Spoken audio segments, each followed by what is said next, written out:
Hi friends. അപ്പോൾ ഇന്നൊരു caramel pudding തയ്യാറാക്കിയതാണ് കേട്ടോ. കാണാൻ ഭംഗിയില്ലെങ്കിലും കഴിക്കാൻ ടേസ്റ്റ് ഉണ്ടായിരുന്നു.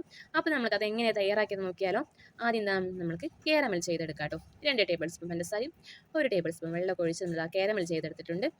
ഇനി നമുക്കതൊരു ലഞ്ച് ബോക്സിലേക്ക് ഒഴിച്ചു കൊടുക്കാം. നമ്മുടെ ലഞ്ച് ബോക്സാണ് എടുത്തത്.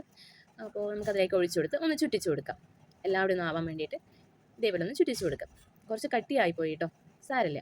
ഇനി നമുക്ക് വേറൊരു ബൗളെടുത്ത് അതിലേക്ക് 2 മുട്ട പൊട്ടിച്ചൊഴിക്കാം. ഇനി ആവശ്യത്തിന് ഒരു ചെറിയൊരു കപ്പിന് പാലൊഴിച്ചിട്ടുണ്ട്. അതൊഴിച്ച് കൊടുത്ത് ഒരു 1/2 ടേബിൾ സ്പൂൺ വാനില എസൻസും 1/2 ടേബിൾ സ്പൂൺ പഞ്ചസാര ഇട്ട് കൊടുത്ത് നല്ലോണം ഇളക്കി കൊടുക്കാം.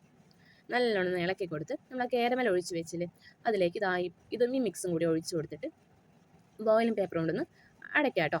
അടച്ച് നമുക്കൊരു 10 മിനിറ്റ് ആവി കയറ്റിയെടുക്കാം. അപ്പോഴേക്കും അത് റെഡി ആവും കേട്ടോ. 10 മിനിറ്റ് ആവി കയറ്റി എടുത്തപ്പോൾ കണ്ട കാഴ്ചയാണ്. ഇതാണ്ടോ, ഷേപ്പൊന്നും ആയില്ല, പക്ഷെ കഴിക്കാൻ ടേസ്റ്റ് ഉണ്ടായിരുന്നു.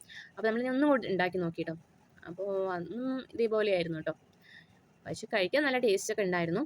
എല്ലാവരും ഒന്ന് ഉണ്ടാക്കി നോക്കണേ. നിങ്ങൾക്കും ഇങ്ങനെയാണോ കിട്ടുന്നത് നോക്കണം കേട്ടോ.